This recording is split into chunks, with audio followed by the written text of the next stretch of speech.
Welcome back to the Backcountry PA podcast. Before we get into the episode, I want to drop the names of some of the brands that not only support this passion I have, but also support and believe in this podcast. First off, XOP. If you want to save some money, go use Backcountry PA 15. That gives you 15% off. Forget Genetics, local company right here.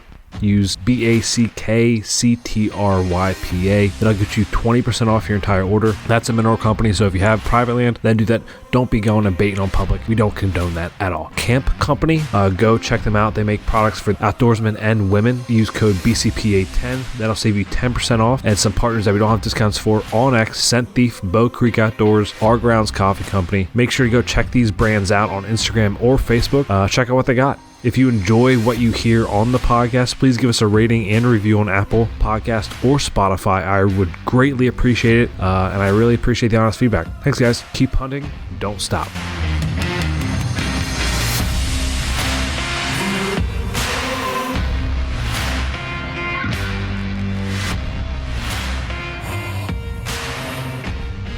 There we go. Cool. Well, it's recording, so anytime we start, then it's just I only have 2 hours to record on that SD card. So okay, we got 2 hours. We can bust it out. I try and clear it off. The weird thing about that SD card, it's a SanDisk one, so it's like one of the no, not even SanDisk. It's an on one from Walmart. Yeah. Okay. So it's like when you delete everything on there, it doesn't delete everything apparently. Yeah, so you gotta format them. Yeah. If you don't format them, it's a bitch. I was like, everything is deleted. Why am I not having 3 hours right now on this? Like last time I recorded, I did format it, so I had like 3 hours and 55 minutes. Okay. Of recording I could do. And I was like, plenty of time. Yeah. And then now it's like an hour 57, 2 hours. I'm like, and I just deleted everything off, and I'm like, yeah, that's a big difference right there. It takes time. Yeah. To figure it out. Yeah. To figure it out. I need to get bigger SD cards, I think. You can get some big ones. Yeah. Amazon is the way to go. Dude. Yeah, or Tumu. The Tumu one. Okay. I never heard that one. That it's pretty cheap stuff. Okay. It's like a new Alibaba Amazon. It is. It's the Kmart. It's the Kmart of the Amazon. Alibaba, yeah. I was thinking Alibaba. Of Wish. The Wish app, remember? That was like people would get their stuff. I would buy so much I didn't stuff. order this shit. I would buy so much off Wish. I feel like that Temu is just a bunch of people that have 3D printers of plastic now and just toss them out there for business. 99 stuff. What did you get? I got this off Temu. That's not bad. I don't know. I never felt a real one, so I don't know if it's. It looks pretty flimsy to me. It's solid, but it bends weird. Oh, yeah. That's the difference. Yeah. The real one, they're like, it takes some effort. They're tight. Yeah. Yeah, they're pretty tight. I wouldn't know the difference because I never bought a. But dude, I mean, the grip is good. Yeah. Oh yeah. It's good grip. Good second angle, third angle, fourth angle. I don't know. Yeah. Dude. Yeah. Yeah. I want to have like 6 angles around me at all times. You should just get a 360 GoPro. I've been looking at them. The Insta 360s, the GoPro 360s, something like that. Like I saw I've seen some guys have them. I just don't know how I feel about it. I don't personally. I've never edited off of one, so I don't know how difficult it would be. Yeah. Yeah. I feel the same way. I'm not a fan. I don't know. I'm just an old school guy. I just feel like there's room for error. Oh, absolutely. Well, like when I had the couch here and a couch there and a couch here, I was thinking about just having a GoPro 360 come down to the bottom here, and that's how it'll all be recorded. But I was like, that's going to be a lot of editing because, like, unless I pay for like AI, where it's going to edit everything for me, and like who's talking, go to that. Like, I saw a video of a guy who went to the gym and had his 360 cam from his hat, like in front of his face, and like videotaped him like benching and stuff like that, and he looked so dysmorphed. Like that guy on TikTok that goes and looks at the trains coming to the train station. Yeah. Yeah. Here comes locomotive. Johnson, Exactly. He's like all excited about it, and he looks like a bug. Oh my gosh. Yeah, like so close to his face, and he like changes the angles every time. Like he's benching, and it's like, dude, that is so weird. Oh my gosh. Why would you waste your time to edit that? Yeah, and knowing that you look weird doing it. I guess if it gets him like millions of views, and that's why. Yeah, it's all about the views, right? All about the views. No matter how I look, I want to get them views. Yep. All right. So I guess we can just get into it. Jake, welcome back to the podcast. This is the self-filming series. Yes. 4, maybe, who knows, maybe more. Maybe we do a recap after the 4. Cool. So then we can talk about what we learned from it. Yep. But it's going to be all about self-filming or filming other people hunting, which Jake has done both. He self-films and he goes and follows other people around and films them for, is it for a living?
Yeah. So I am a half and half, I should say. Like half of my content is for me personally, like my brand and things like that. And then I contract myself out throughout the year, odd weeks. I don't want to take up November. Like I could have contracted myself out for November, but I want to hunt myself. Right, right. I do the half and half type thing right now. Yeah, so that would be obviously with contracting yourself out, that would be like the biggest, hardest thing, right? Is like you want to have time for yourself. Yep. And I think a lot of people wanting to get into self-filming want to do it for a living, kind of. They want to, that's why you self-film, or some people, they just want to film for themselves, put on YouTube, or just watch themselves at home. But before we get into all the details and all that kind of stuff, like how do you balance that? Like how do you That's what I was thinking. Like even like get into that realm, like we'll get into that, but like how do you balance that contracting out and doing it yourself, like going out and doing it yourself?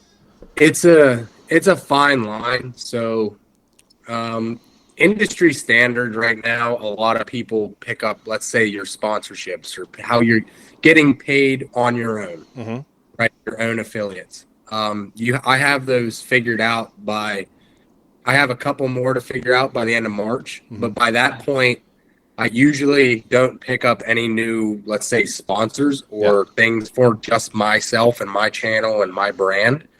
So that basically then you have, how much money you're going to get for the year because you write them in either yearly, quarterly, basically contracts. Yeah. And then that gives me the leeway of knowing, okay, how much more money do I want to make up the difference for a living wage? Yeah.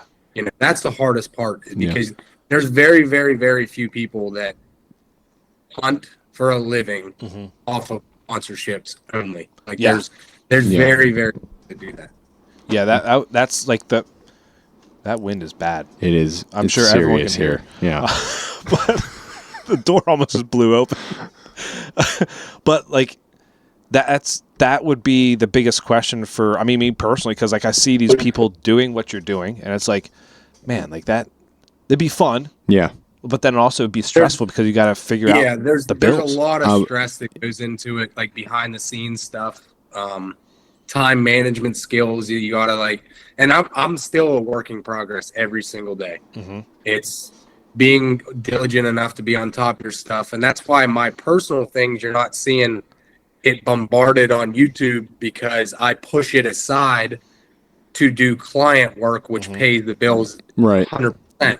Yeah. Where your own personal stuff isn't a guaranteed paying the bills. Right. So that's the hardest part to manage is, well, I can try and pump my own stuff out and not do really good work that I would for a client. But if a client, I'm doing it for them, I'm going to do the best of my ability is 100% because that's my work and my reputation. So as me owning a media company and starting a media company, it was like, my personal stuff has to get pushed to the side. It's one of those things I just wrote them down. Actually, I have 14 episodes that I need to get out by, August of my personal stuff. And okay. All right. They're full length films. I just don't have time to like do them because like now I'm gearing up for turkey season. And that comes back to the same question you ask, how do I balance it? I contract myself out to turkey season, the whole turkey season, because I like the deer hunt more than I like the turkey hunt. I mean, that's just same.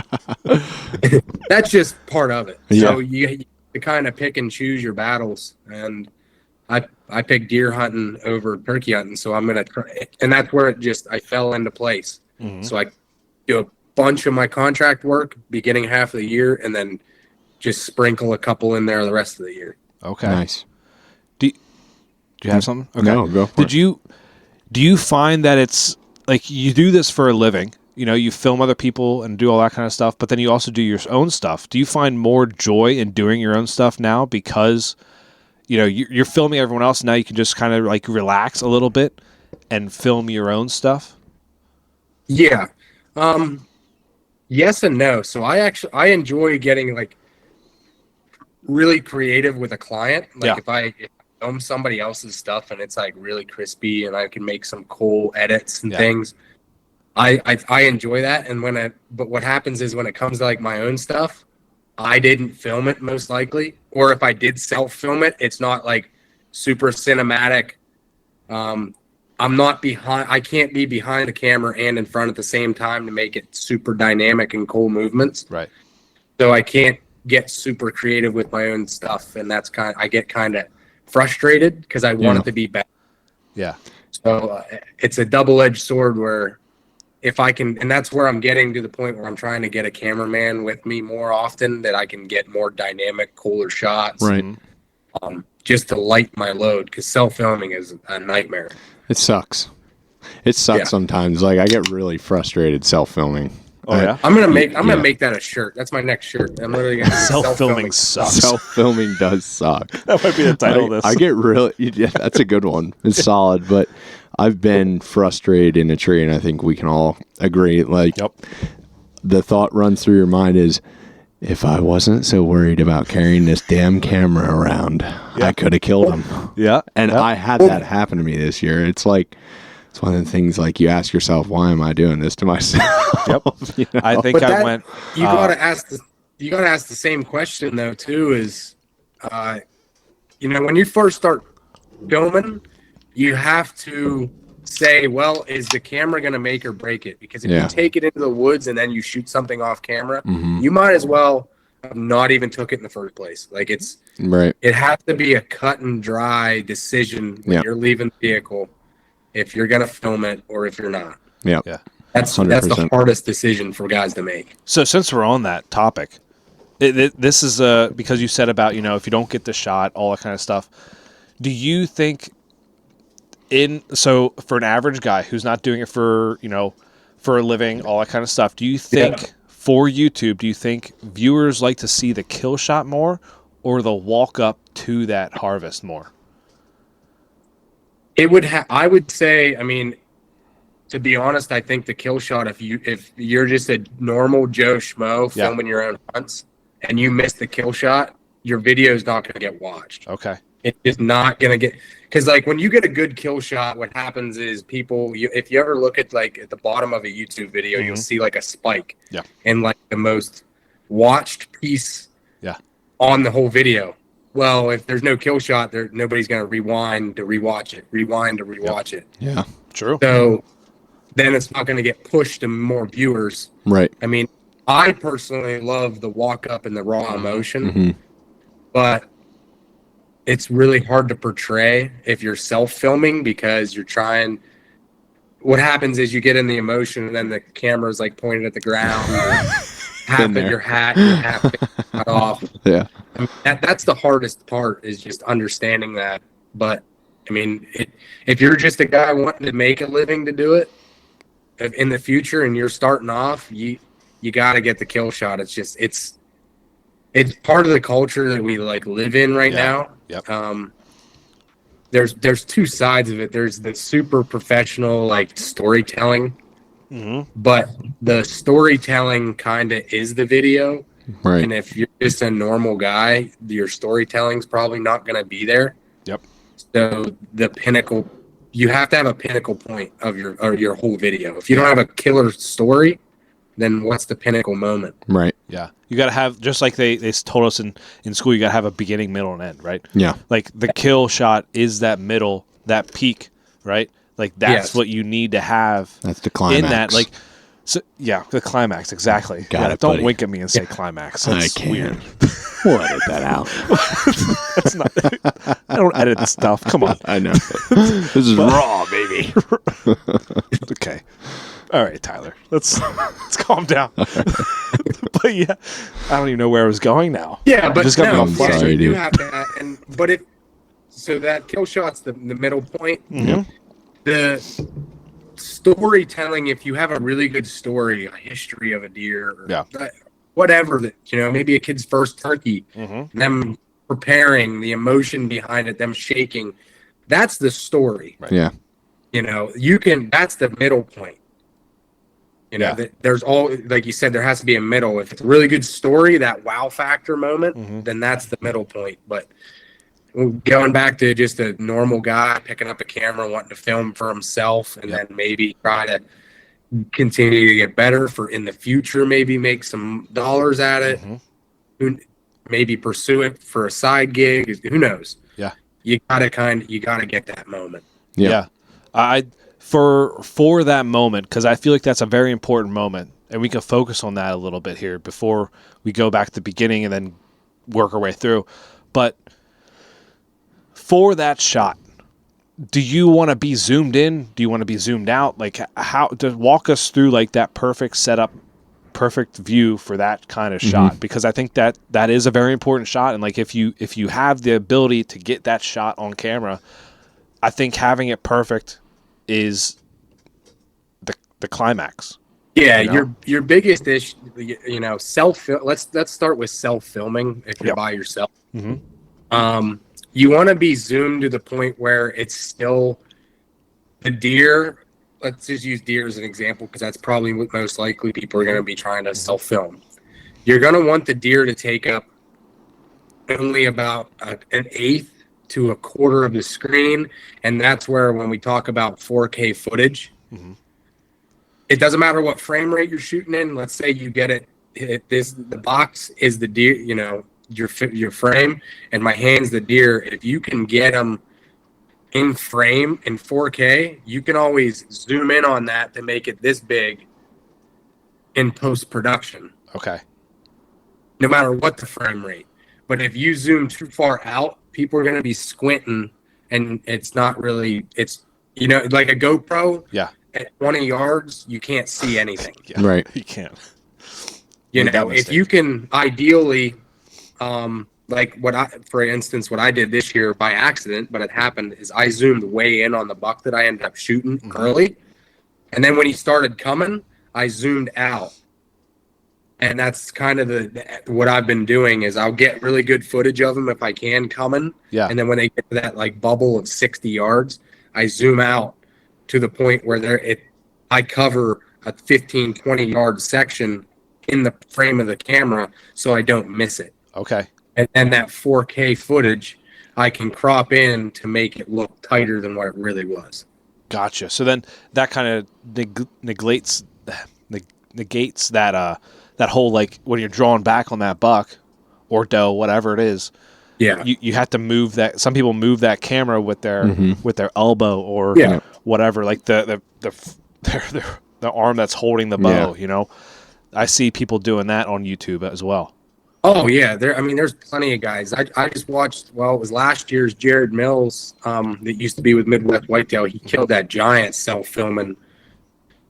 There was multiple times I'm like, just shoot it already, and you can see him messing with it. Yeah, because he got so close to him that And the same thing is if you can get your framing, and when you're deer hunting, realistically, you have all the time in the world to prepare yourself. Right. Realistically, like there's 2-3 hours most likely. Yeah. Nothing's going on. You're playing on your phone. That's where I sit and play with my frame. Okay, a deer walks down this trail. If I have it set at 50 millimeters, 65 millimeters, between this tree and this tree is in focus. Okay. Like in the frame. So I basically am like, I'm good. So I don't even have to worry about if it's on camera. I know it's up. He's past that pine tree. That's in my shot. Up. He walked past that big oak. I know that's now out of my frame. Now I got to move it. Okay. Nice. So it's basically your preparation to the shots. Yeah. Yeah. You got hours to play with it. Yep. Realistically, I mean, not many people. Often do you get in a tree and only hunt an hour and you're self-filming? I mean, it's just not a likely thing. You're in there 2, 3, 4 hours. Practice. You're half zoomed in. What's that look like on my screen? You're fully zoomed in. What's that look like on my screen? Right. Fully zoomed out. What's that look like? And then you can basically in your head know as soon as they get past X point, that's time to draw. And I got until, the next point to make the shot and stop them. Okay. Yeah, that makes a lot of sense. Yeah. Really. I mean, it does. I mean, you like have all that. that time. Yeah. Like, why not? And how many times are we up in a tree and we think we have the deer figured out on what they're going to do, and they, boom, throw a monkey wrench. Yeah. Yeah. Yep. It's all, I like that. Because the only shot I don't practice is typically straight behind me. Right. Right. Yep. Because if they do come in straight behind you, at some point they got to come to the side. Yeah. Right. Right. At some point in time. Yeah. And you hunt primarily out of a saddle, right? Yep. Okay. All right. So, I mean, have you self-filmed out of a hang-on and even a ladder stand too? I self-filmed on a climber. Okay. A few years ago, and a lock-on. I haven't hunted out of a lock-on in 10 years. Okay. All right. So it was before my filming days. So I mean, it's basically been a saddle or a climber since 2017, 2018. Nice. Would you say that the saddle is the easier way to self-film? I would say a lock-on's probably your easiest. Okay. Just because you're standing, you're not leaning, and more people are just comfortable standing. Right. Yep. Yep. But me personally, once you get used to a saddle, 100% I agree that saddle hunting, self-filming is easiest because you're typically setting up for a 180-degree angle on your, let's say, left side shot. Yeah. So you can set your whole setup to basically just be able to move your camera arm for that left side. Okay. All right. Makes sense. I mean, I tried self-filming with a saddle, and I don't think I have the right arm, like the right arm for that. So I think that's why it was messing up. The big issue, and these are topics that I'm also gonna me personally come out and do some videos on, just because I get those questions, and it's, to me, I understand it, but a lot of people don't. Is you have to have your setup correct. So you have your bridge connected to your tether. You have to be able to go underneath it if you're setting that camera arm up on your right or left side. Okay. Otherwise, you got to make sure that your bridge never goes to the camera arm. Gotcha. Does that make sense? Yep. So do you have, is that camera arm directly in front of you? Because I think, it can be set up differently, right? So is it directly in front of you for that base, or is it to the side, like right, left, all that kind of stuff? Ideally, I want mine to the left. Okay. So I have to reach under my bridge with my right hand, but I want it perpendicular at a 90-degree angle to the way I'm facing the tree. Okay. Because then from there, when I'm facing the tree, anything that's in front of me to my left or right, basically around the tree, I can swing and move that camera arm. The hardest shot would basically be through your body to basically be straight behind you. Right. When you do that whole the seatbelt method type thing where you have that's when you do the seatbelt method up over your shoulder. Yeah. To turn and stand on the platform like you would a lock on, and then your camera arm would be pretty traditional on your right hand side right here, but you have to have the right camera arm to be able to reach out past your body and be able to turn, grab your bow and shoot. So it's all it's what you'll hear about self-filming, saddle hunting, all that in of itself is preparation. So you have to practice, prepare for those situations. It's not a just grab it and go. Nobody in the outdoor industry that does very well in either self-filming, successful hunts, guys that are just straight up killers, anything about it. It always boils back to time and effort and energy put into practice. Right. Yep. Yeah. You know. So do you have anything to add to that? No. Okay, cool. So we're going to jump back to the beginning again because we jumped over a lot. But that was a great conversation of like that climax, middle of the road, and how the setup of a saddle and the arm and everything like that. Like that's great. And I want to get more in detail with the type of arm you use, all that kind of stuff. Yeah. So to start, let's. I know you broke it down a little bit in the episode you were on for late season, but what got you into self-filming? Like what is your why to self-filming? Well, to be honest with you, the deer I killed, which is actually on the back of my shirt, is a big 8-point that I killed on public ground in central PA. I remember, so it was November 4th at 8:45 in the morning, the typical beautiful November morning, and the frost was lifting. And the sun was peeking through the trees, and it was basically causing like a misty fog. Yeah. And that's when I shot him. He came through the fog at like 100 yards trotting, walking quick, and I shot him at like 50 yards. And I remember and I can picture it in my head being like, that was one of the coolest things I've ever seen in my life. Yeah. If I could just relive that every day, that's why I hunt. Like those connections to Mother Nature. And I was like, if I would have got this giant buck on film, nobody would believe it where I shot it. That's what got me like really into because I was thinking about doing it that season, but I was just too stubborn to do it. Right. I had a camera, a little handheld camera that I left in the truck or at the house because I wasn't serious about it. Right. Right. But that was like my why moment. Like, okay, you know what? That's never happening again in my life where I can't tell my dad or show it or share it. I was like, that's the coolest thing I've ever seen in the Whitetail Woods.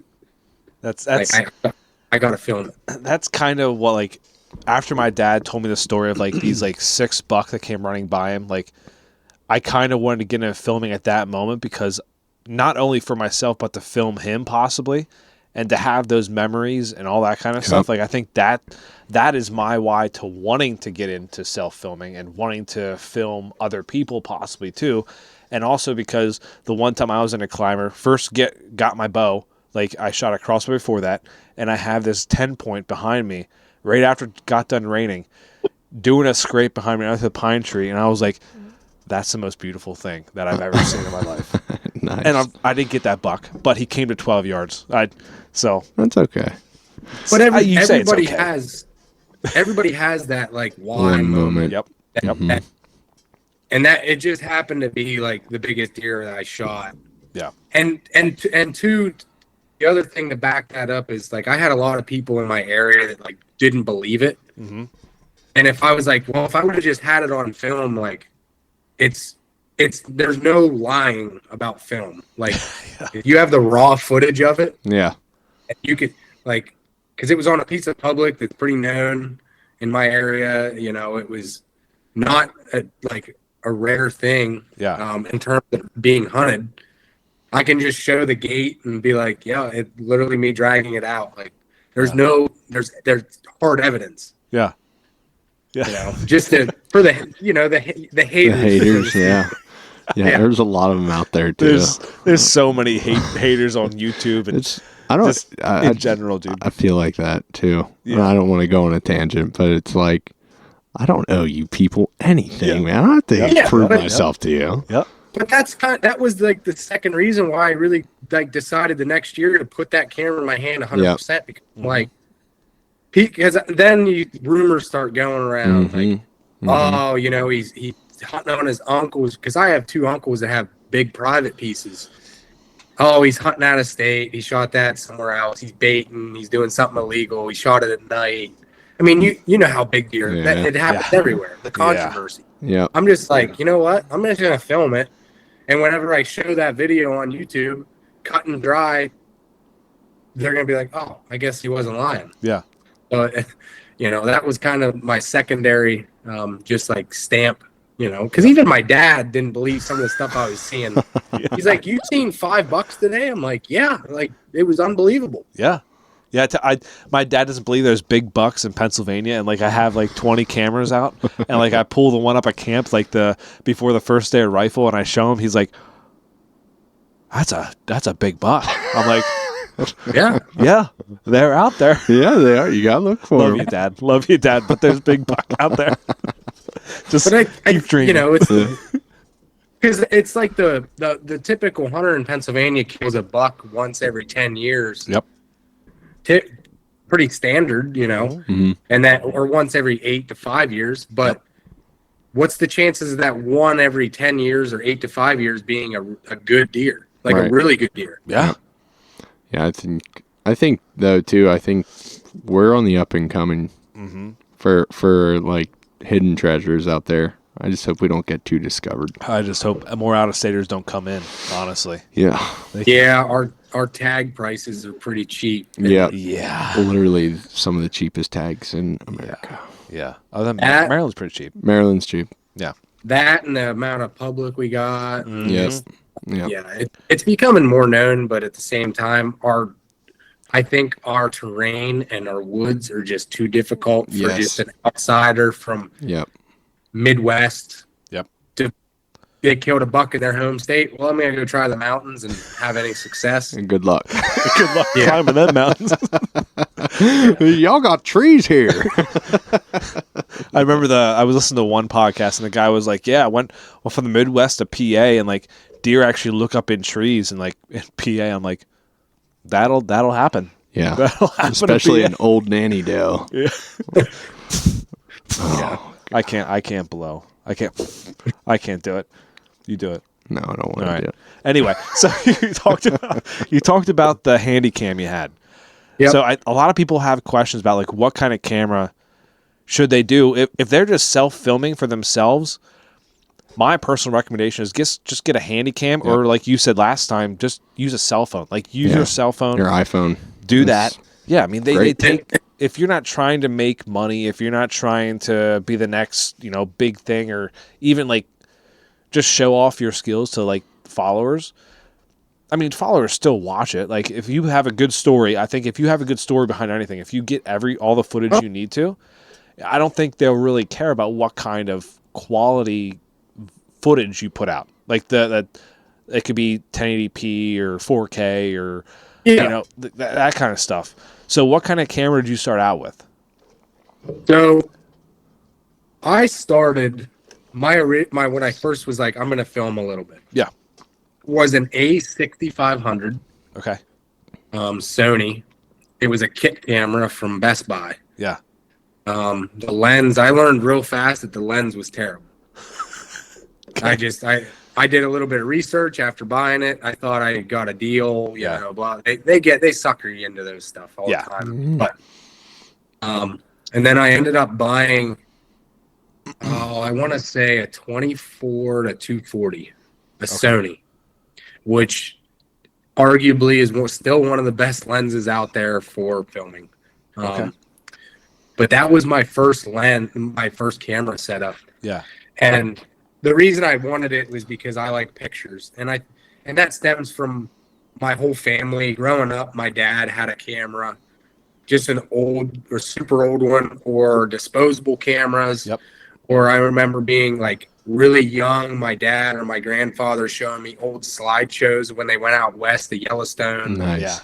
Like, you know, things like that. So I always had a interest in just film or photos or just old history, because ultimately photos is history, right? Yeah. Like it's a capture a moment in time, and that's I've always been interested in history, so it kind of fit into just my personality. Yeah. That A6500 was my first one, and then I didn't even know anything about audio, so I didn't. It was just straight up like, oh, the camera captures audio, like it's good. Yeah. What year was that? That was 2017. Okay. All right. 2018. When did YouTube become a thing? Oh. About 2018. Yeah. The hunting public was 2017, 2018. Yeah. I was meaning to look this up, but I wanted to look like I'm pretty sure YouTube was made originally just for like almost like family type stuff, and like people just to post their random videos up on there. Yeah. Like, yeah. And it's crazy to think about how much it has grown now to like To what it is. yeah, to people getting paid on YouTube. Yep. Yeah. Yep. It's incredible. I mean, I remember YouTube, like it was either in grade school or high school, where you would just see like 20-second. It was almost like the old Vines. Yes.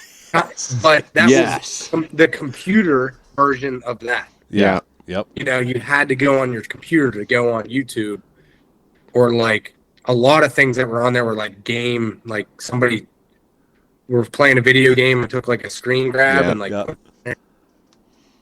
I always was amazed by those screen grabs with video games, because like I always try to do it with mine. I was like, it never works. The graphics cards. But I remember my dad pulled up some video about like some weird song that he found on YouTube, like when I was a kid, and it was like something about Burger King, and I want some fries with that, or I don't know, like apple pie and fries. I don't know. It was weird. But that was like my first introduction to YouTube. Was that? Wow, dude! What an intro! What an intro, right? Welcome to YouTube. Yeah. But okay, so then you eventually upgraded your camera. So what was that upgrade process like? Did you like trade in that camera? Do you still have that camera? Like, did you just straight up just go and be like, hey, I'm going to buy the best camera I can afford? So I had that camera for probably 1.5 to 2 years, I should say. Yeah. And still was very, very new to the whole filming of anything. Like I really didn't know what I was doing. I was messing with it. I got some cool pictures and some videos, but looking back on it, like they're pretty bad. I mean, I can share some in the future with like, you know, how shaky the footage was, how short the clips were out of, you know, all that. But I basically kept on to that until I felt like I could do more and better things. Right. And then did research. And I'm a type of person that I don't buy something just because. I will research it until I know it before I even buy it. Yeah. So I would research and be like, okay, what can I get? And then I would look at my budget and be like, well, that's a little bit out of my budget. I can wait another 5 months and then buy it. Yeah. So that's literally what I did. Is my whole story was I worked construction in the summer, and I knew for a fact. So, I mean, I can rewind to 2017, 2018. Yeah. The summer of 2018, the end of it is when I stopped playing professional baseball. Mm-hmm. So I was basically, that was after a year of having a camera in my hand, just messing around with it. But it was like just a hobby thing. Yeah. But whenever my career, so to speak, ended, I go, what am I going to do now? Like, I literally didn't know what to do.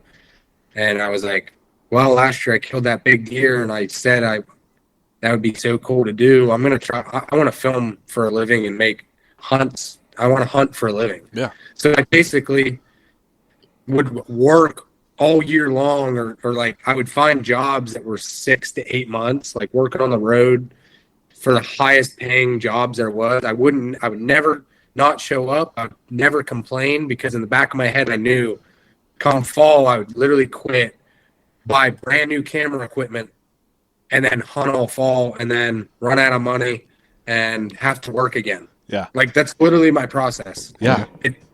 I did the worst possible job, made a year's worth of salary in the shortest amount of time that I could, quit, and hunt. That was literally, I just did that for 3 years until I finally started turning over a leaf and understanding everything about cameras and filming and hunting, because I had years of messing up, basically just years of failure. And I just and then not having any backup plan, that I had to pursue it to the fullest of my ability. Like when you don't have a backup plan, or when you do, I should say, you have something to fall back on. I didn't have something to fall back on, so I was like, I got to make this work. I just got to figure this out. So I basically got a camera that was better than my last one, and I'm still doing that to this day. Like, once I get past a certain level on my equipment, I get a new one, and just rinse and repeat and just keep going. Nice. So you said about, the process leading up to when you finally turn that leaf over. I think that's a big thing for like anyone who's listening who wants to pursue that and like has that goal of being a professional videographer or photographer, whatever, have a camera in their hand. What was that process like of that, like that 3-year time frame where it was just like, you work that 6 to 8 months and then you go out and hunt. You just grind pretty much. Like what was that like? So like in the summer working, I didn't really film that much because you're working, and just I would dabble with it, fishing stuff on the weekends, things like that, but I really didn't dive into like learning it until the fall came, and then I put every day. I didn't walk in the woods without it on my chest. Okay. Like I might not have picked it up and like took a picture or something, but I always had it. Yeah. Just because it was like I associated myself with this camera 24/7 as a job, whether I was making money or whether I wasn't. Mm-hmm. Like it didn't matter, because this is what I wanted to do, and I just felt this was my avenue. Yeah. Like in your case with your podcast, right, and things like that. Like that's your, like right now, that's kind of your niche and your avenue that you've been pursuing for a couple years. Yep. And and this is we can talk about you kind of turning over a new leaf this year and getting to the point where you're going to be making some money on the side. I mean, you're happy with your job and stuff, but let's not go there. I'm not happy with my job. But you're to that point. But my point is, you're to that point where you're like, you're seeing the light at the end of the tunnel. Yep. Right. A little bit. Yeah. And that's kind of where, you got to get to. It's not going to be an overnight sensation. Yeah. Right. Some people are, but 90% of guys out there, it's just not realistic. Right. No, I do agree with that. Like the grind, you might not see it right away, right? Like the grinding, it's like you kind of look at other people. Like you look at other people out there self-filming, and they might be ahead of you, but they might be doing it a little longer than you. Yeah. But then, but you set that goal, like, hey, I want to be that. Like I want to be to that level. Not I want to be that person, but I want to be to that level. Yeah. And I think that's what, for people self-filming, it's a very saturated field, just like podcasting. There's a lot of, but if you put the work in, things happen for a reason. I've said that my whole entire life. Things happen for a reason. If you put the work in, all it takes sometimes is that one film, that one video that you put out. Yep. That's going to blow you up, Yep. The one shot. Right. That one shot, that one photo that you have. Like, yes, photography is a little different though. Like you gotta build a portfolio for that. Like you gotta have multiple pictures that look exactly the same. Mm-hmm. Same kind of style. Yep. Yeah. The style. That's kind of, that 3-year thing. That's what I was learning. I was learning my style, my everything. Yeah. Because I kept changing and not, like the colors, the angles, like everything. I was just learning and like what works, what doesn't work, what do I like, what do people not like. What I might like, nobody else does. Right. And it's just ultimately viewership, getting it in the eyes of your fans, whoever, like buying something, and no matter what it is, people have to like it and enjoy it. Yeah. And it's an opinion base at that point. So you have to kind of learn what's actually like the formula, right? Yep. And self-filming or videography, photography, camera work, I looked at it as a business model, and I read, and this was, getting into the nitty-gritties of, I read a book about small businesses, and the guys that make it over that, they call it the 5-year hump, make it.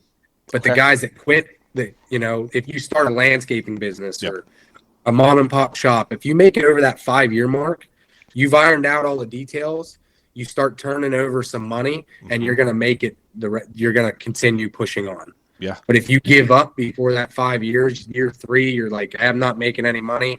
We broke even year 3. Year 4, you might make just a little bit, but by year 5, the dominoes are starting to fall now, and you're going to continue rolling it downhill. So I looked at that whole self-filming and cameras as basically a business model, and I got to get over that 5-year hump. Nice. I think that's an important thing to touch on, especially in this one, because of what you do, Jake. The business side of things, right? Like, because if you're looking at self-filming, it's a good thing to do to maybe have an LLC, maybe have a sole proprietorship, maybe do something like that where you have that, so like you can start making that money. And legally making that money, right? Yes. Like you can obviously make stuff on the table and not report it, but then if you get caught, that's some messed up stuff that happens. Exactly. I would know. Well, I work for the state. Oh yeah, that's right. So Cody knocking at your door. Yeah. If I knock on any of y'all's door, don't answer. You don't have to worry about it. Yeah, but there's definitely a business that was what took me the longest to learn. Right. And to be honest, what I like to see, but also I don't like to see it, is the internship thing it's been very popular. Yes. I did it. I personally did it. I loved it. Yeah. I got some experience. I also didn't get experience that I thought I was going to get. Yeah. But that's also why the guys that I just had a young kid here. He's not young, but he's younger than me. Right. Here earlier today. He's going to work with me this spring. I want to treat them how I wasn't treated, like on top of how I was. So it's just that, like, because I know how hard it can be getting started, and it's getting the right start and basically the right mentorship. Yeah. But a lot of guys out there have this intern that also have a different business, and that's where they make their money. Yeah. Yeah. And they're not interning for like an actual business. They're just kind of filming and not learning the business side. The edit, you can learn the editing, but the actual business behind how to make money and how to use your taxes and how to the all behind the scenes desk work. Yeah. That's the hardest thing that nobody understands until you're. And that right there, you would have to go to a business podcast for that, because I don't think we're going to touch on the business side of things. I don't want to dive into that. That's too much. Yeah. That's a learning curve in of itself. I mean, yeah, I've been looking into it. Yeah. I want to kind of jump back on something, though, kind of back to the start. So young Jake Belinda comes onto the scene. For people starting out, what is something that you wish you would have knew back then, kind of getting into things that you would say to somebody that's green in self-filming? I would say that there is way more expense into it than what you really realize. The computers, the software systems, the time involvement. It's not just buy $1,000 worth of camera equipment and you're good to go. Right. Yeah. Well, if you don't have a computer that can actually read it, now you have SD cards that just sit there.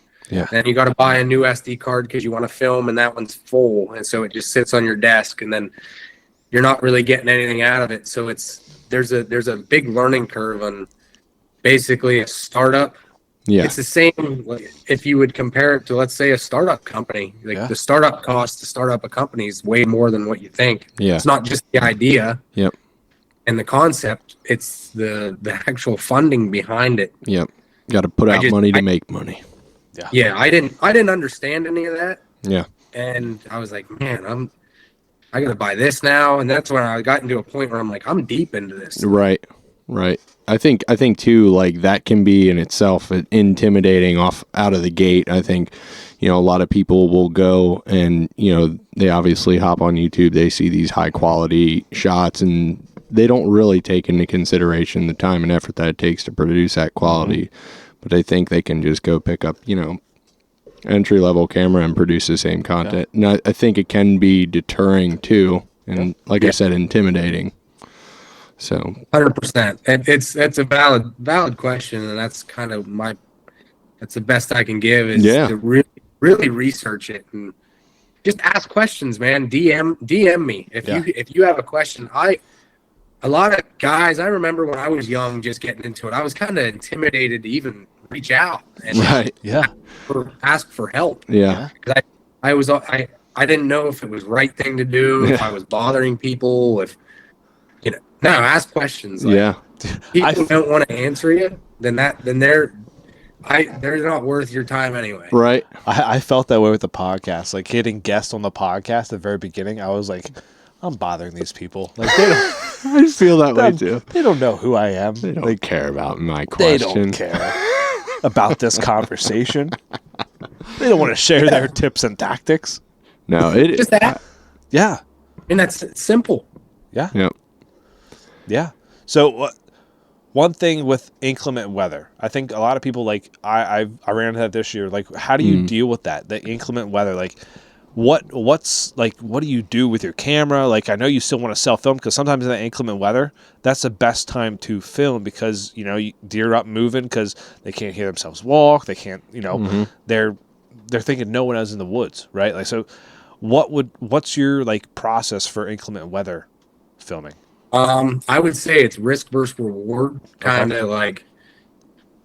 I'm deep enough into it that this is my job, so it's my tool. And if I break it, then so be it. I'll have to buy another one. Yeah. But if you're starting off, and a lot of guys are like, it might rain today, I'm going to leave it in the truck. Yeah. Well, do everything you possibly can to either keep it dry or so take a hat. Like, it's pretty simple. Take your hat and put it over your muff. Basically, got one here so you can see it.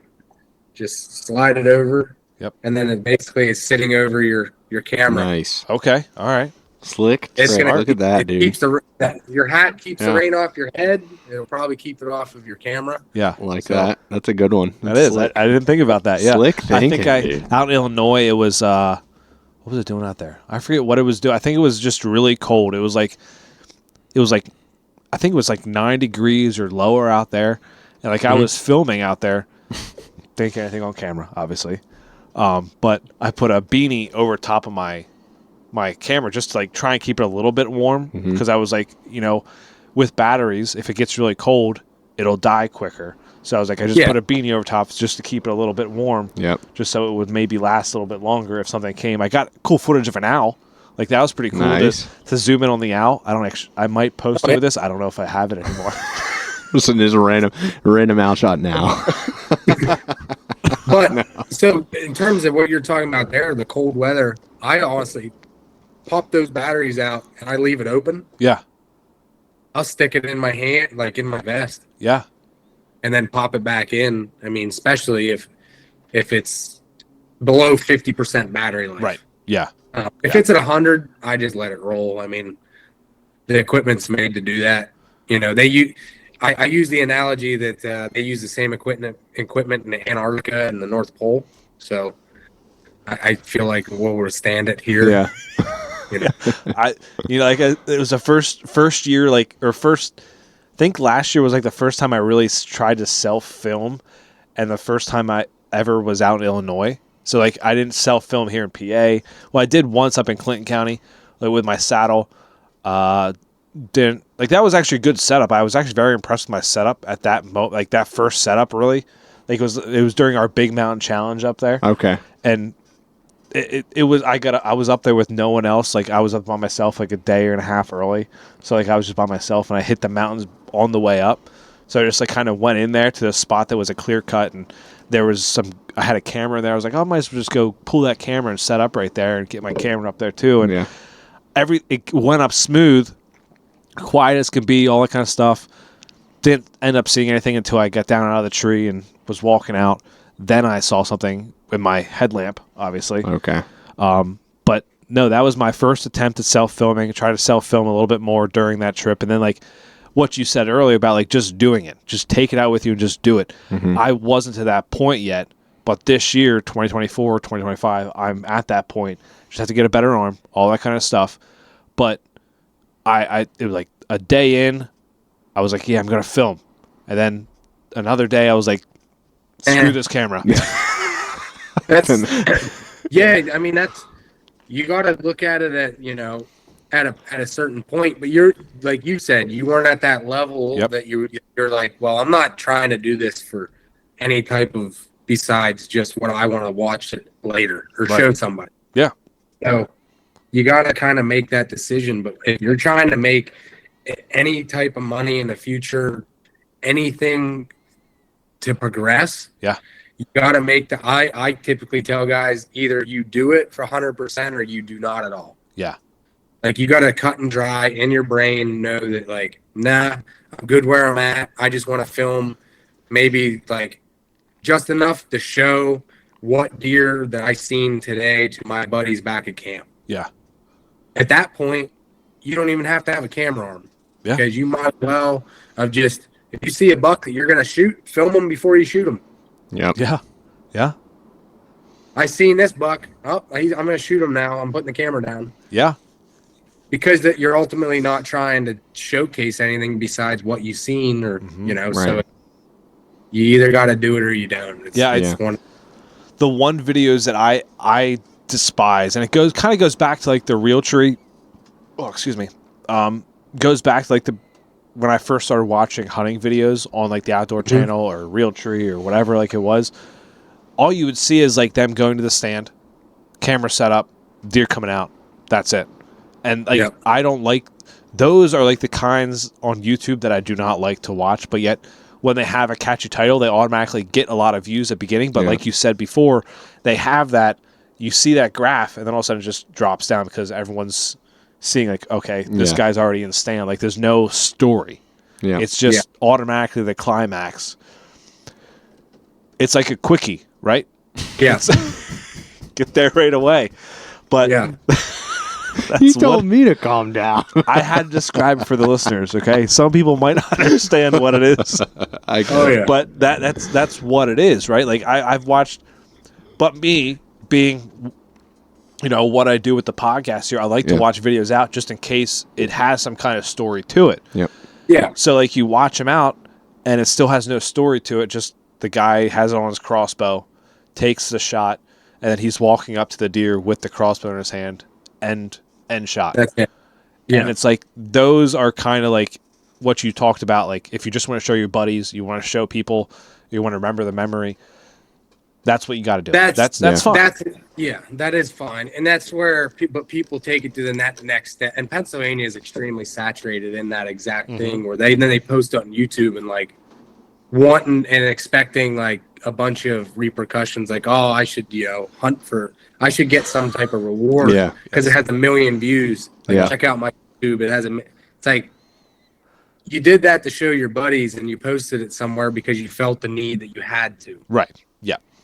It was just like, I see it in the same thing with Facebook. Like people have to post just because what they're doing. They're like, I'm out to eat, and then take a picture, because they just feel like about what they're eating. But they feel like they gotta showcase what they're doing in the world. Yeah. Like I don't understand that avenue. Like, I think that's even though I'm in it. Yeah. Even though I'm indulged in that world, like I showcase what I do, I still every day do not show everything I do because I'm like, nobody cares. Yeah. Like, yeah. No, it's pointless. It's that It's the big thing now. I don't know if you listen to Redneck Tech. Do you listen to the Redneck Tech podcast at all?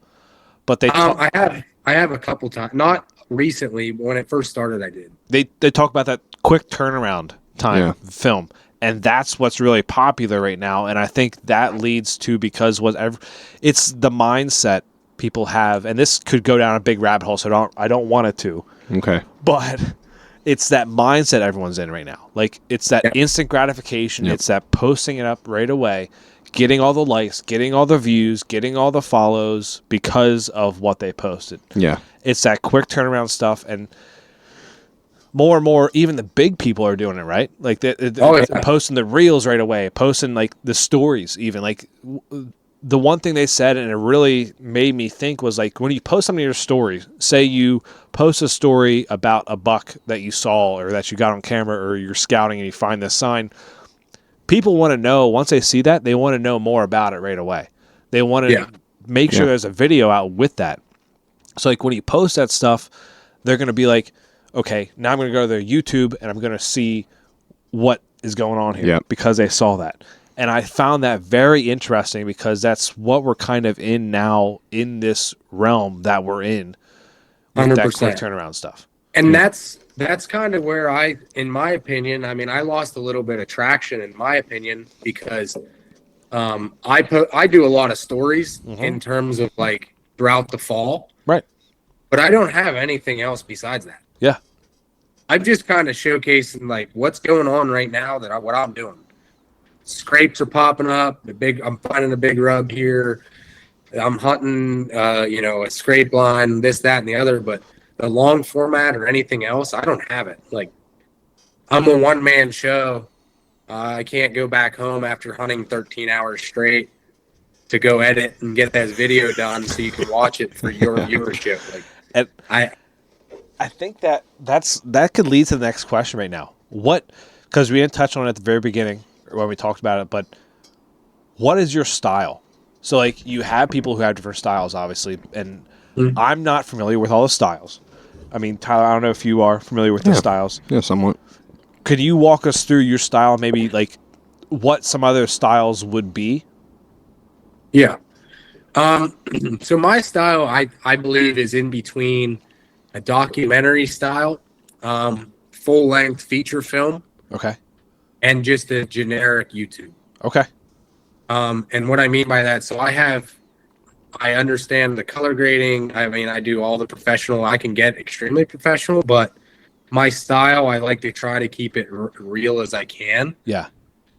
Without getting extremely flashy, glitchy, ad poppy type, stuff where it's like, I wouldn't have killed this deer without this new bow. Yeah. You could have. Yeah. But I just don't like to push certain things. Okay.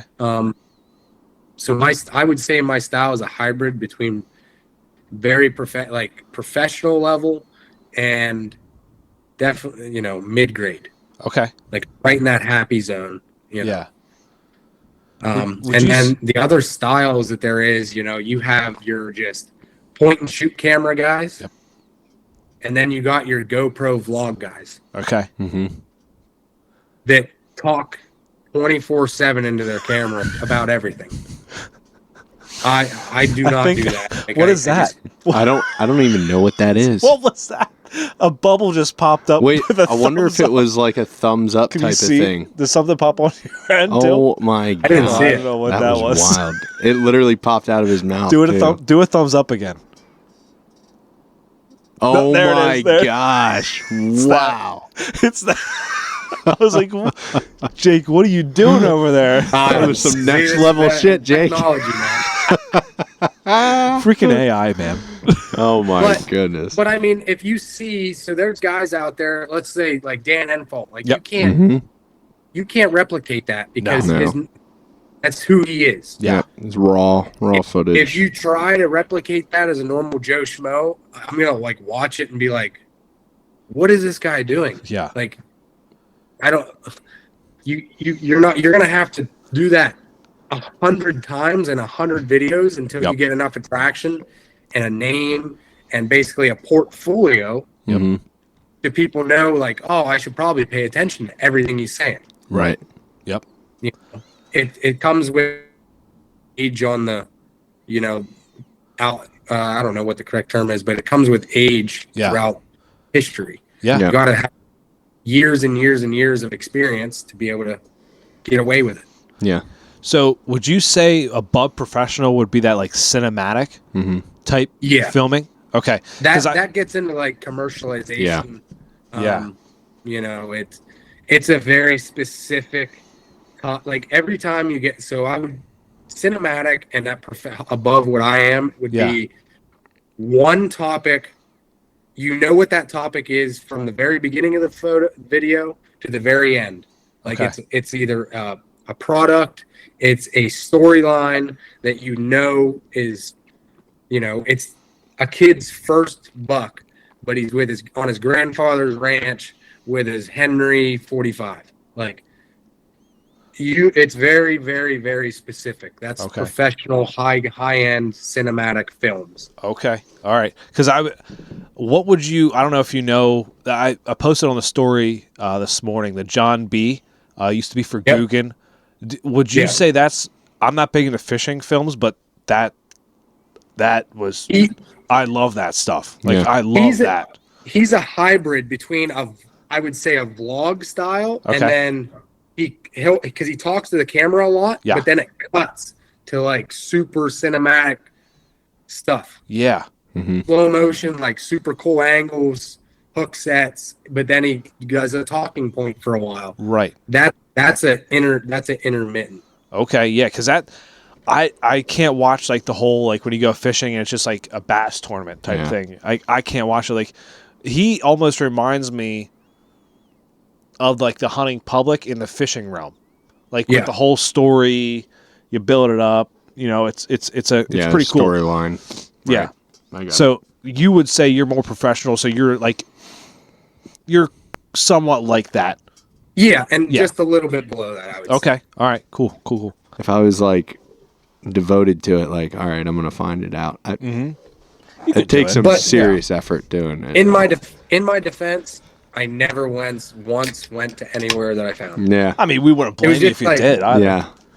I was just like, oh, I have information. I now know. So I was like, that's cool to know. Well, I think that's like everyone does that though. Like I watch YouTube videos of like people hunting. And I'm like, I wonder if that's like any area that I hunt. Yeah, and like you try and like looking at like terrain features and you know roads that they may be on and all that kind of stuff. It's like, all right, and that's why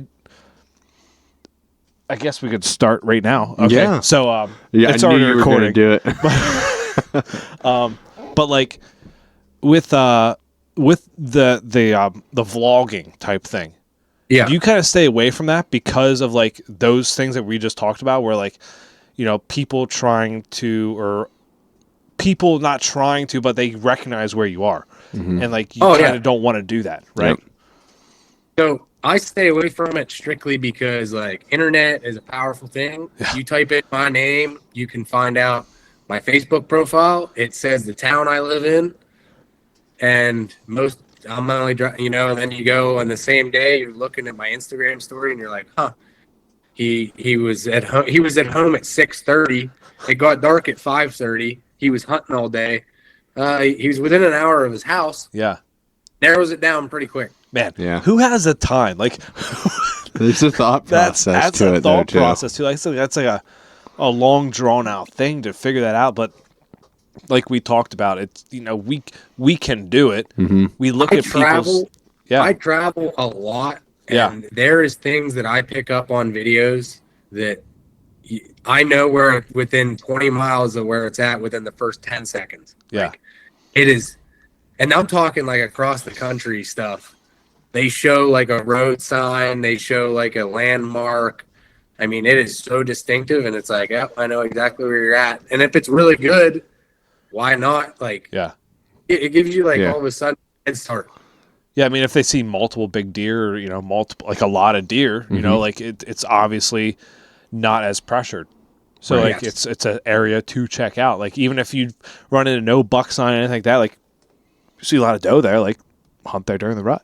Right. You know? So like filming, that kind of sucks with self-filming, right? Like that's the sucky part of self-filming. People find your spots, and it's. I've had a discussion after release episode 180. You know, it was a controversial episode, and it was a conversation that needed to be had with things that were going on in the industry. But you know, we got feedback from some people who were never listeners before, which I was very happy about. This one lady, this one girl, I'll say, she's hardcore into, you know, the Hunt Quietly podcast. So she is on that side where like YouTubers, podcasters, you know, bringing light to hunting should not be allowed. Yeah.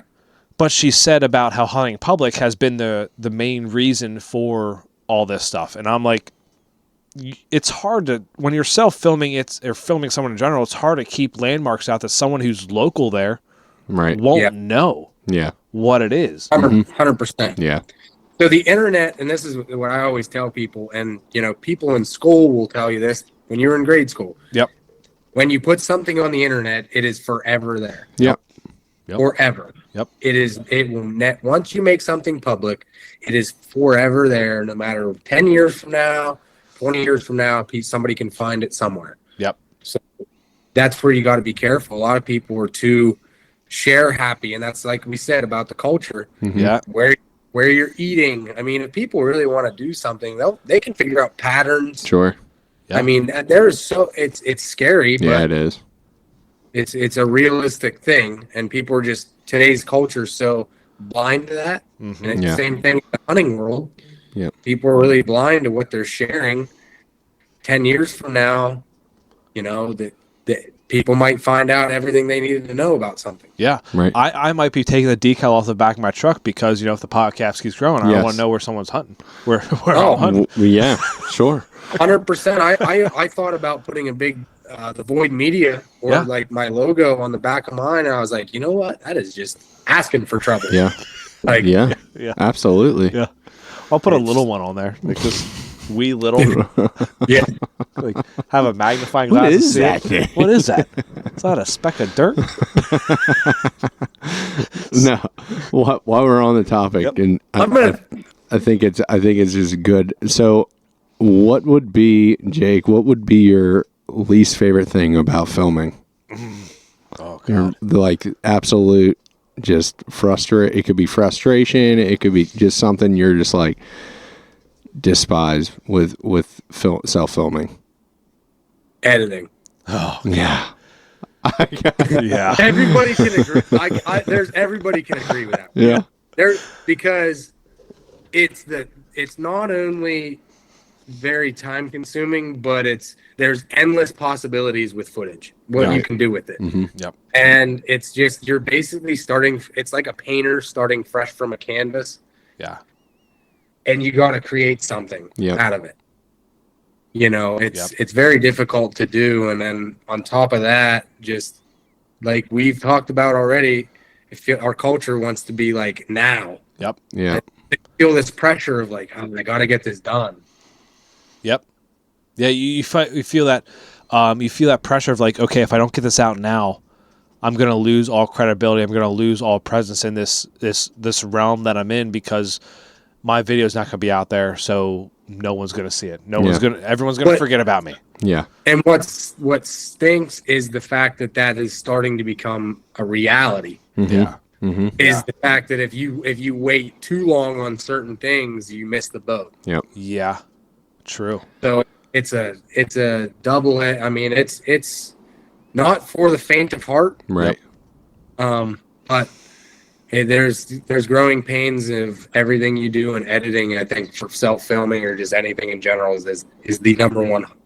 Yeah. You know, most nerve-wracking and brain crunching. Yeah. Yeah. Yeah. I think editing and matching audio up to the videos is probably the most frustrating. I'm sorry. I can't help you. I know. It's very sorry, buddy. It's okay. No, I mean, I'm sure because you have external mics with yours, and we have a few listener questions that go along with that. But like matching up that audio to the video has to be one of once you get all that footage put together, that audio, like if it's off by a little bit, it ruins the whole thing. Because I know when I watch Netflix movies and all of a sudden the audio is off, is like I don't want to watch it anymore. Yep. Audio is probably the number one thing besides the actual footage that people mistake. And I'm firsthand at that. When I first picked up a camera, like I told you already, I didn't buy an external microphone. Yeah. Because I didn't think it was needed. Yep. Audio is so crucial. Like good audio makes a film. Like you can have okay footage, but great audio blows it out of the water. Yeah. It makes it epic because of the audio. Yep.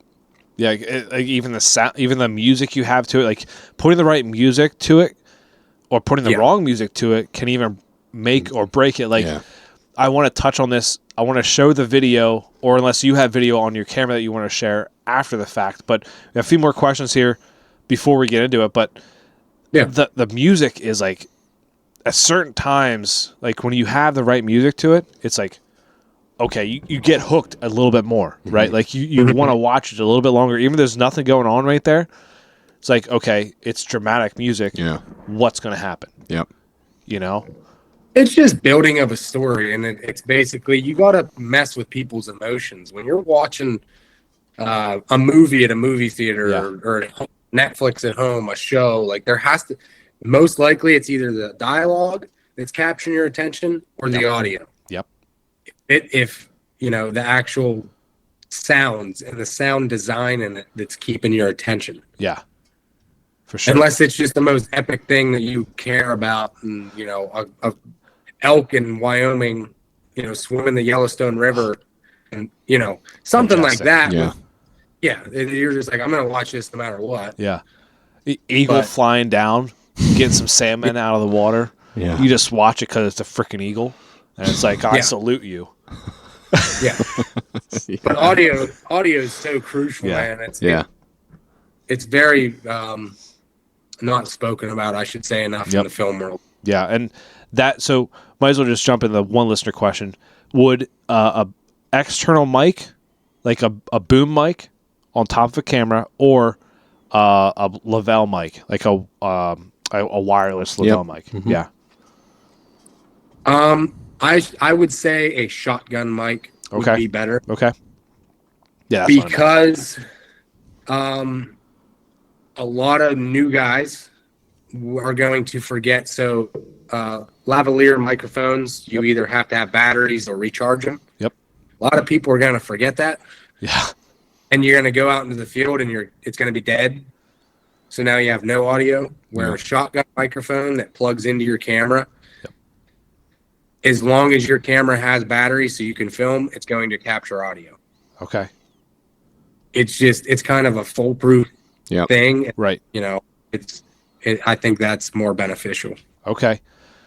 So for the shots, we covered the middle, the climax spot. Mm-hmm. What would be a must-have shot for the beginning of a story? Like walk us through building that opening scene that gets people hooked. So mostly you have to have it's called setting the scene. It's an establishing shot of like what's going on. Okay. So it's a wide view overshot. A lot of times it's drone shots. A lot of times it's something like that of what's about to happen. Or you're getting out of a vehicle. There's a lot of smaller setting the scenes in among the major scene, but setting the scene is like the number one thing you got to do. Wide angle. So a lot of people, I mean, we can touch on it as wide, medium, tight. Okay. So if you can do the exact same shot, wide, medium, and tight, it's going to have 3 different feel to the video. Mm-hmm. Okay.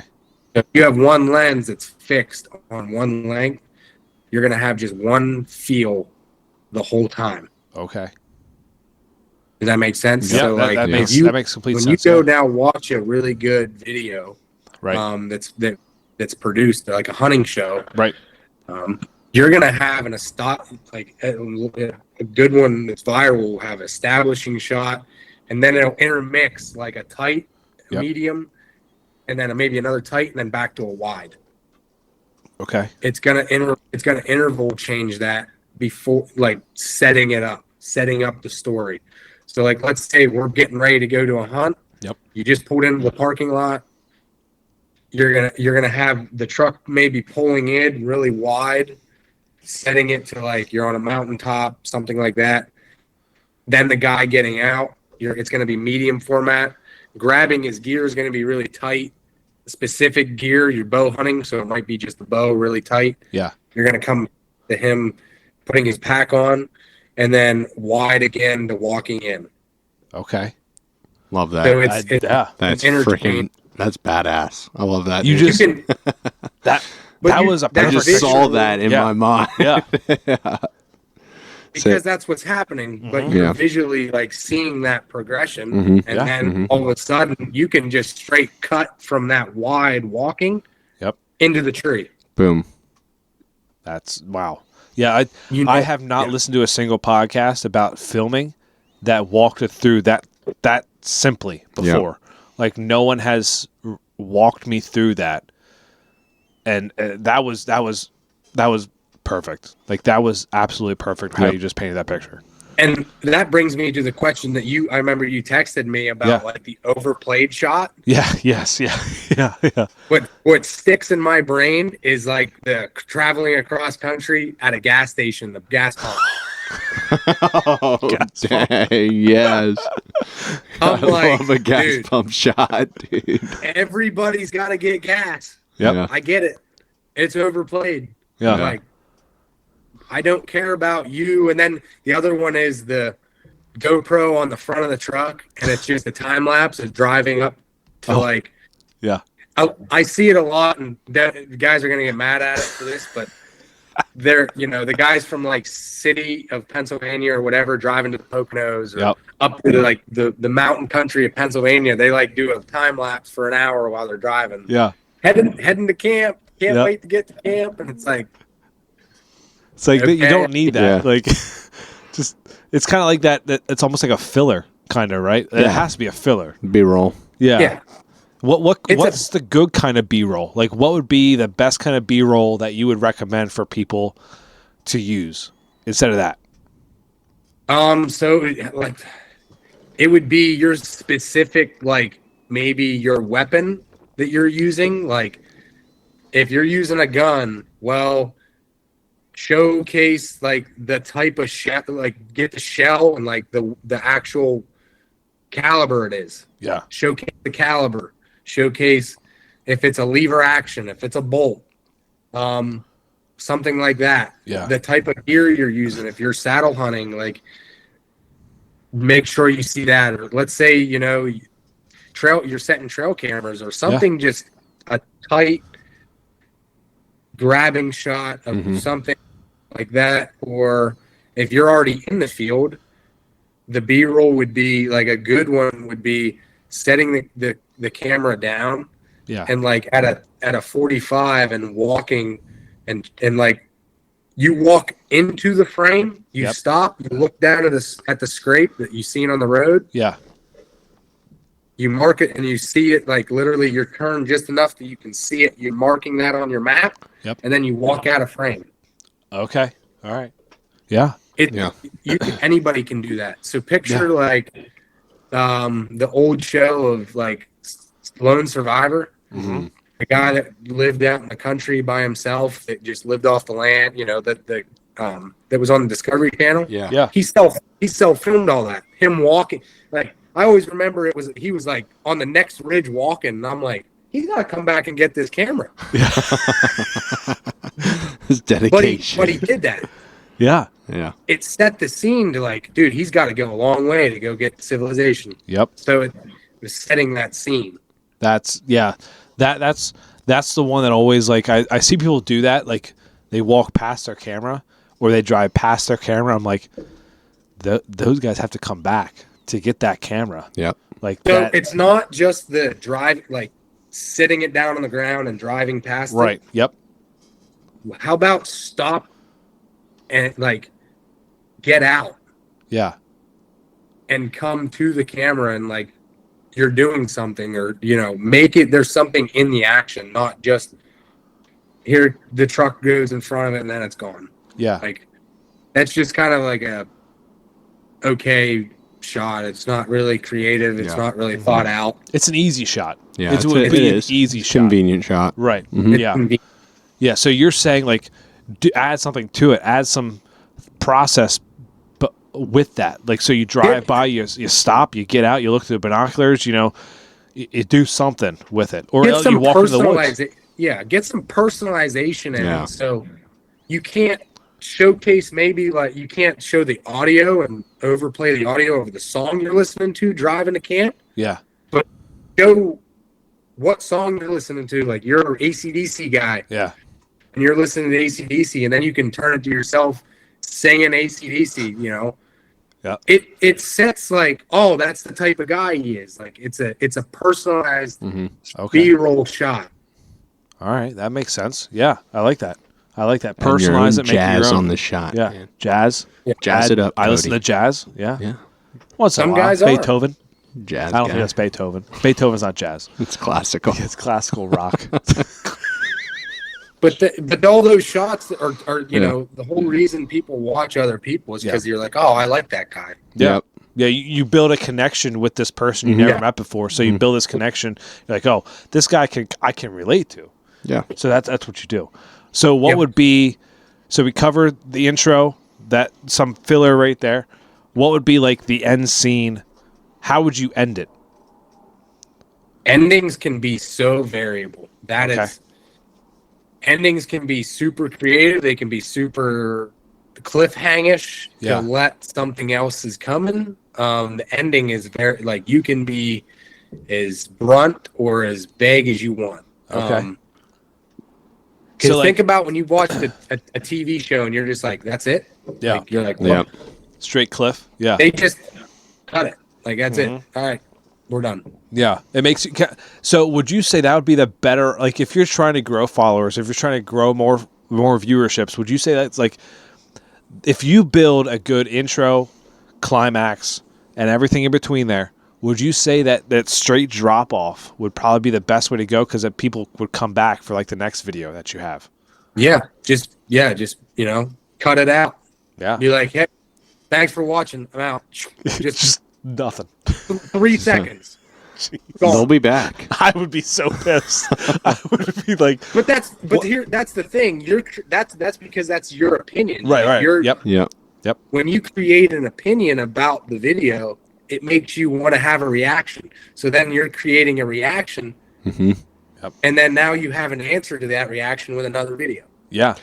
That's what I was gonna say. Guess what happens when that guy uploads another video? Guess what you're gonna do? I'm right there. He's continuing the story, and I'm all for it. Especially if he does that whole, like, if he has everything and it's nice, right? And he has that drop off. Yeah, I'm gonna be pissed, because it's like watching a Netflix thing. The series ends, but yet the next series is uploaded like a couple days from then. You're gonna come back and watch it because you had that. It was really good. You're gonna come back and watch it. Yep. But yet you're still gonna be pissed for an hour. You're gonna be pissed for an hour. You'll forget about it. You'll forget about it. Next day you'll be all right. But It'll be fine. But yeah. So okay. So if you don't have that drop off, would I'm going to walk through some endings here. So let's say you don't post anything from the ending. So you have the deer you're dragging a deer out, get him back in the truck, because this is what you see the most. You get him back in the truck, take him back to the house, you pull him up, you put him hung up in the garage. Yep. Family sees him, all that kind of stuff. Boom, done. Sitting around a and campfire. then you have you're sitting around a campfire, then you have a little vlog of like subscribe, boom, we're out. And then that's like the ending. It's very played out. Yeah. That's why I said that. So instead of that, like, right whenever, let's say you're skinning the deer, and like, let's say a little kid is touching it and being like, man, this is really weird. And then just cut it right at like middle talking. Yeah. Just out of the blue, just cut that's the end of it. You're gonna leave you like, what's going on here? Okay. See what I'm saying? So Yeah. you're trying to get people. Ultimately, when you create videos, you're gonna want to create it to watch the next one, not just that one. Right. Okay. So if you got to lead with the precedence, there's always going to be a next one. Yeah. Right. Yeah. Even Yeah. if there's not. Yeah. Yeah. Like even Leaves if you it go, open. even if you go like a whole year, like if it's the last video of the year and you just go the whole year, it's like Right. those people are still going to be kind of sitting on the edge of their seat being like, what's the next thing that's going to come out? Right. And any video you post after that, it's like, okay, they're going to keep watching it. Always good to leave an open ending. Yeah. Yeah. Cover the back door. Yeah, exactly. Open-ended. Yep. Let the viewer's brain, when all of a sudden something stops, let their brain just go in any direction they want. Yeah. I never would have thought of that. I never would have thought like, oh, just leave it open-ended to have someone just question everything. Like that just, but then it makes sense. Like, cause us as humans, that's what our brains are programmed to do is like, okay, you get mad and then you want to go back and watch more. Yeah. Yeah. Keeps you coming back. Yeah. Keeps them coming back. Every time. Gets them going. Gets some people going. Creating basically that illusion of having people's opinions into that, like when somebody has their opinion and it's starting to get like into the video and they're like, oh, I would do, and they have their own opinion about something. Now you got that. You got them. Yep. Yeah. Because now it's controversial. So you can end it, and they loved it, but they're like, I would have done this, and that you got them. You got them hooked. Yeah. You did your job. Yeah. Yeah. I like that. I like that. I think that's a perfect ending to this part of the podcast. Yeah. The second part, I think we're going to look at Jake's film that he made for Hacks and Hunt. I think we're going to look at that, and you're going to kind of like, I just want to hear what kind of, it could be 15 minutes long. It doesn't have to be long at all. Yeah. But it can just be, what you edited on and what you film with, because I think it was pretty cool. Hopefully I can get it to share the screen and still hear Jake at the same time. That'd be great if we could do that.